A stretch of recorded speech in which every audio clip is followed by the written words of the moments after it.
Sir ఇప్పుడు last week గనక మనం చూసుకున్నట్లయితే గోల్డ్ ప్రైస్ అనేది 119, 120 దగ్గర అక్కడ కన్సాలిడేషన్ అవుతుంది. కానీ ఇప్పుడు గనక మనం చూసుకున్నది రూ. 1,22,980 ఐ మీన్ దగ్గర దగ్గర 1,23,000 అనుకుందాం. అండ్ సిల్వర్ కూడా 149 చేంజ్ ఉంది. ఇప్పుడు 151 దాకా ఎళ్ళేది మనం చూసాం. సో దీన్ని బట్టి అర్థం చేసుకోవచ్చు గోల్డ్ ప్రైస్ అనేది మళ్ళీ ఒక ర్యాలీ రాబోతుందా? ఇది యాక్చువల్‌గా మంచి క్వెషన్ అండి. లాస్ట్ టైమ్ ఏదైతే ఒక ర్యాలీ జరిగిందో గోల్డ్ అమాంతం అది గ్లోబల్ ఇంపాక్ట్. సో గ్లోబల్‌గా కూడా మార్కెట్ అంతా కూడా చాలా డిమాండ్ పెరిగింది. చాలా చాలా ఫారిన్ కంట్రీస్ కూడా రిజర్వ్స్ కోసం వాళ్ళు గోల్డ్ కొనడం జరిగింది.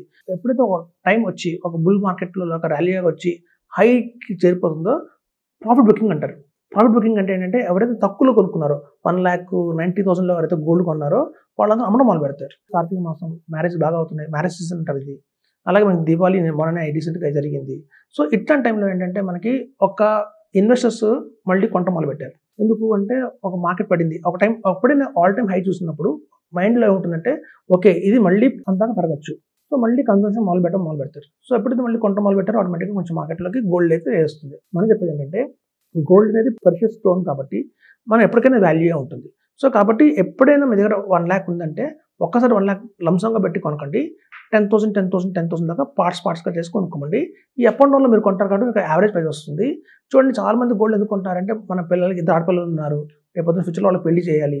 బట్ 2035లో మ్యారేజ్ చేయాలంటే ఇప్పటి నుంచి గోల్డ్ అక్యుములేట్ చేస్తారు. ఎందుకంటే మ్యారేజ్‌లో ఒక గోల్డే కాదు. మనం భోజనం ఖర్చు ఉంటుంది, ఫంక్షన్ హాల్ ఖర్చు ఉంటుంది, సో బట్టల ఖర్చు ఉంటుంది. చాలా ఖర్చు ఉంటుంది. One of the part.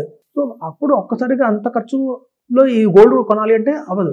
So కాబట్టి చాలా మంది పేరెంట్స్ ఏం చేస్తారంటే ఒక ట్రెడిషనల్‌గా కూడా ఫాలో అయ్యేది ఏంటంటే మన ఇంట్లో కనుక ఆడపిల్లలు ఉన్నారు అంటే ఈవెన్ బాయ్స్ ఉన్నా కూడా మనకి ఆడపిల్లలకి గోల్డ్ తీసుకోవాలి కాబట్టి ఇది ఒక ట్రెడిషన్ అయిపోయింది. సో మనకేంటంటే ఇలా సౌత్ ఇండియాలో ఎస్పెషల్ ట్రెడిషన్ ఎక్కువ ఉంది కాబట్టి గోల్డ్ అనేది ఖచ్చితంగా కొంటూనే ఉంటారు. ఇర్రెస్పెక్టివ్ ఆఫ్ కాస్ట్ పెరిగిందా పెరగలేదా అనేది కూడా వాళ్ళకి ఏంటంటే మెయిన్‌గా మన పిల్లల పెళ్ళికి కొంత గోల్డ్ ఏర్పాటు చేయాలి.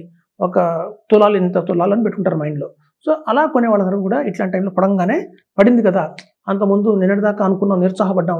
అరే మన చేయి దాటిపోయిందేమో అనుకున్నాం. అలాంటి కొంచెం తగ్గొచ్చినప్పుడు ఎందుకు కొనకూడదు అన్న ఒక థాట్‌లో మళ్ళీ కొనటం మొదలుపెడతారు. సో ఎప్పుడైతే మళ్ళీ కరెక్షన్ వస్తుంది, మళ్ళీ తగ్గుతుంది, మళ్ళీ కొంటుంటారు. సో ఈ గోల్డ్ అనేది ఒక ఎవర్‌గ్రీన్ అండి అది. అలా పెరుగుతుంటుంది, తగ్గుతుంటుంది.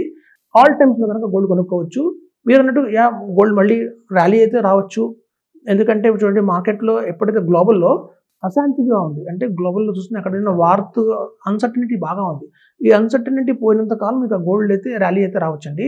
ఎప్పుడైతే మొత్తం అన్‌సర్టెనిటీ పోయి ఒక కామ్ సిట్యుయేషన్ వస్తుందో ఇప్పుడు రెసెషన్ కూడా రావచ్చు అంటున్నారు. సో రెసెషన్ వచ్చే ముందు కూడా గోల్డ్ ప్రైస్ పెరగడానికి అవకాశం ఉంది.